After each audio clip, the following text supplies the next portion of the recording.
ጤና ይስጥልኝ አድማጭ ተመልካቾቻችን መላው የአማራ ሕዝብ ይህ መልእክት የምናቀርብላችሁ ከአማራ ፋኖ መረጃ ማዕከል ወይም from Amhara Fano Information Center ነው። መልእክቶቻችንንም እንደሚከተለው እናቀርብላችኋለን። መልካም ቆይታ። ሰላም ጤና ይስጥልኝ የአማራ ፋኖ መረጃ ማዕከል ቤተሰቦች በያላችሁበት ሰላማችሁ ይብዛ። ሰሞንኛ መረጃዎችን ይዘንላችሁ መተናል። ፋኖ ሚዲያዎች ነን።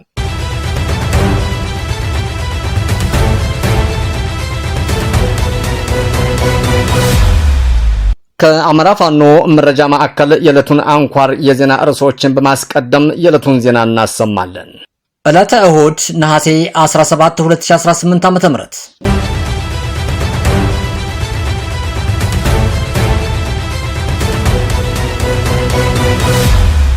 ሻምበል መሪውን ጨምሮ 4 ያገዛዙ የመከላከያ ሰራዊት አባላትም ፋኖን ተቀላቀሉ። 3 የአድማ ብተና አባላትም ሙሉ ትጥቃቸውን በመያዝ የፋኖን ክፍለ ጦር ተቀላቀሉ።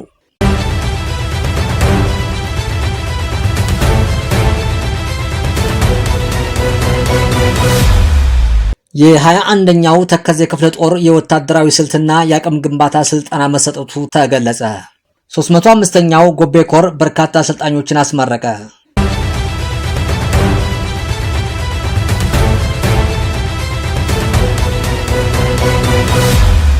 የብቸኛው ተቃዋሚ አስደናቂውና ድንገተኛው አደባባይ ውሎ።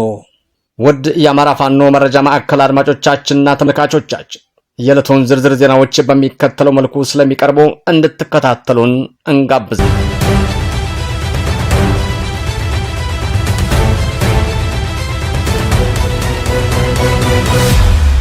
ሻምበል መሪውን ጨምሮ 4 ያገዛዙ የመከላከያ ሰራዊት አባላትም ፋኖን ተቀላቀሉ። አባላቱ ከ6ኛ እዝ 10ኛ ክፍለ ጦር 2ኛ ሬጅመንት 1ኛ ሻምበል ከማኑኤል ከተማ በመውጣት የአማራ ፋኖ ብሔራዊ ንቅናቄ ቴዎድሮስ እዝ 109ኛ ኮር 99ኛ ክፍለ ጦርን ኢንጂነር ክብር ተመስገን ሻለቃን መቀላቀላቸው ተገልጸዋል። ከመከላከያ ሰራዊቱ ወጥተው ፋኖን የተቀላቀሉት እነዚህ አባላቶች መካከልም 50 አለቃ መለሰ ከወር በፊት የሻለቃ መሪ የነበሩና አሁን በሻምበል መሪነት ሲያገለግሉ የቆዩ ሲሆኑ አንድ ስናይፐር፣ አንድ ጥቁር ክላሽ እና አንድ የመገናኛ አይኮም ሬዲዮም ይዘውም ወጥተዋል። ምክትል 10 አለቃ ቶሎሳ አቦ የጋንታ መሪ አንድ ጥቁር ክላሽ፣ አብርሃም ጋሻው አንድ ጥቁር ክላሽ፣ መኳንንት ምስጌ አንድ ጥቁር ክላሽ በመያዝ ከአገዛዙ ሰራዊት በመውጣትም ትግሉን መቀላቀላቸውንም ተረጋግጠዋል።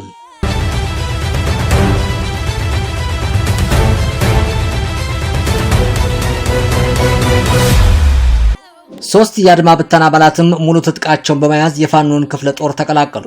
የአማራ ፋኖ ብሔራዊ ንቅናቄ ምኒልክ አንደኛ እዝ 303ኛ ሳምነው ኮር 81ኛ ውባንታ ባተ ክፍለ ጦር 3 ያገዛዙ አድማ ብተና አባላትም ከነሙሉ ትጥቃቸው መቀላቀላቸው ተገለጸ። መነሻቸውን በሰሜን ወሎ ዞን ጋዞ ወረዳ አስታይሽ ከተማ ያደረጉትም እነዚህ የሰራዊት አባላትም ነሐሴ 2018 ዓ.ም ክፍለ ጦሩን የተቀላቀሉት ሙሉ የጦር መሳሪያና ወታደራዊ ቁሳቁስ ትጥቃቸውን በመያዝም እንደሆነም ተመላክተዋል። እነዚህ የሰራዊት አባላትም ነሐሴ 16 2018 ዓ.ም ክፍለ ጦሩን የተቀላቀሉት ሙሉ የጦር መሳሪያና ወታደራዊ ቁሳቁስ ትጥቃቸውን በመያዝ እንደሆነም ተረጋግጠዋል። አባላቱ የተቀላቀሉትም የጦር መሳሪያዎችምና ትጥቆችን በመያዝ እንደሆነም ተገልጿል። የቡድንና የግል መሳሪያዎችም 2 ዳይሞኒ ክላሽ እና 1 ኤርትራ ክላሽ ተተኳሽና ፈንጂዎችን፣ 360 የክላሽ ተተኳሽ ጥይቶችና 6 የእጅ ቦምቦችን፣ የወታደራዊ ትጥቅም 3 የወገብ ትጥቆችንም በመያዝ ነበር።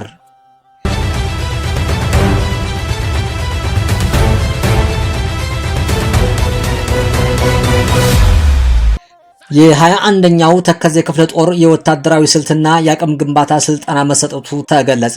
የአማራ ፋኖ ብሔራዊ ንቅናቄ ምኒልክ አንደኛ እዝ 303ኛ ሳምነው ኮር 21ኛ ተከዜ ክፍለ ጦር ስር ለሚገኙ ሻለቃዎችምና ክፍለ ጦሮችም ቃኞች ወታደራዊ ስልትና የአቅም ግንባታ ስልጠና መሰጠቱን ተገልጿል።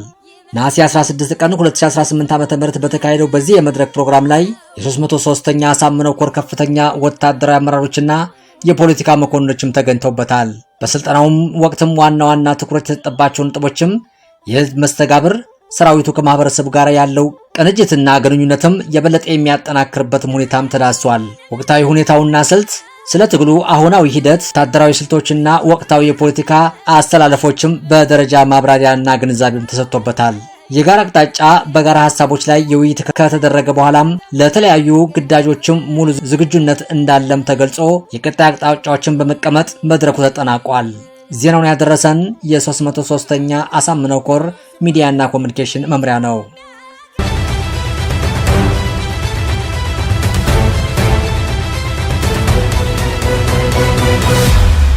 305ኛው ጎቤ ኮር በርካታ አሰልጣኞችን አስመረቀ።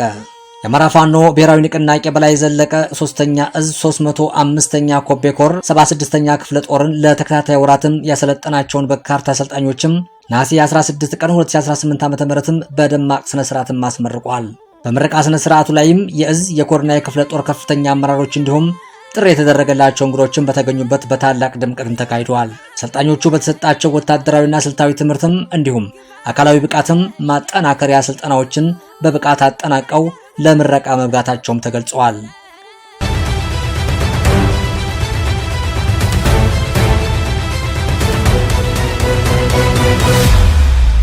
የብቸኛው ተቃዋሚ አስደናቂውና ድንገተኛው አደባባይ ውሎ ዛሬ ረፋድ 4 ሰዓት ላይ በመገናኛ አደባባይ የተከሰተው ነገር ከተለመደውም የከተማዋን እንቅስቃሴ ገጽታ ሙሉ በሙሉ ያመለጠ የብዙዎችን ቀልብ የሳበ ድንቅ አጋጣሚ ነበር። አንድ ስሙ ያልታወቀ ግለሰብ ምንም አይነት አጋርና ተከታይ ሳይዝ በብቸኝነት ተቃውሞውንም ለማሰማትም ወሰነ። በእጁ የያዘውንና የጠቅላይ ሚኒስትር አብይ አህመድን ስም የሚጠቅስም መፈክር በመገናኛ የብረት ቋሚ ላይም አዘጋጅቶ አስደግፎ በመቆም የከተማዋን የዕለት ተዕለት ወከባ ላፍታም ገታም አደረገው። ድንገተኛው ክስተትም ረፋዱ 4 ሰዓት ላይ በመገናኛ የታየው ይህ አጋጣሚ በአካባቢው የሚያልፉ እግረኞችና የትራፊክ እንቅስቃሴዎችን ትኩረት በአንድ አፍታም ስቧል። የብቸኛው ሰው ድፍረትም ያለምንም አጋዥ በገዛ እጁ ባዘጋጀው መፈክር ብቻ ሐሳቡን በአደባባይ ለማንጸባረቅ ያደረገው ጥረትም ለብዙዎች የዕለቱ ያልተጠበቀ ክስተት ሆኗል። የፖሊስ ፈጣን ምላሽም አጋጣሚው እንደተከሰተ በአካባቢው የነበሩ የአዲስ አበባ ፖሊስ አባላትም በቅጽበት ስፍራው በመድረስም ግለሰቡን በቁጥጥር ስር አውለው ወደ ጣቢያም ወስደውታል። በአንድ ግለሰብ ድፍረት ተጀምሮ በፖሊስ ቁጥጥር ስር በመዋል በፍጥነት የተጠናቀቀው ይህ ክስተትም የዛሬዋ አዲስ አበባ ካስተናገደቻቸው እጅግ አስገራሚና ድንቅ ዜናዎች አንዱ ሆኖ አልፏል። ሰሞነኛ መረጃዎቻችን እነዚህ ነበሩ። የአማራ የህልውና ተጋድሎ ተጠናክሮ ይቀጥላል። ቸርን ሰንብት። በድጋሚ የአማራ ፋኖ መረጃ ማዕከል ቤተሰቦች በቀረበላችሁ መረጃዎች ላይ ሀሳብ አስተያየት እንድትሰጡ በትህትና እንጠይቃለን። ሰናይ ጊዜ እንዲሆንላችሁ እንመኛለን። በተጨማሪ ላይክ፣ ሼር፣ ኮሜንት፣ ሰብስክራይብ እንድታደርጉልን በትህትና እንጠይቃለን። አመሰግናለሁ።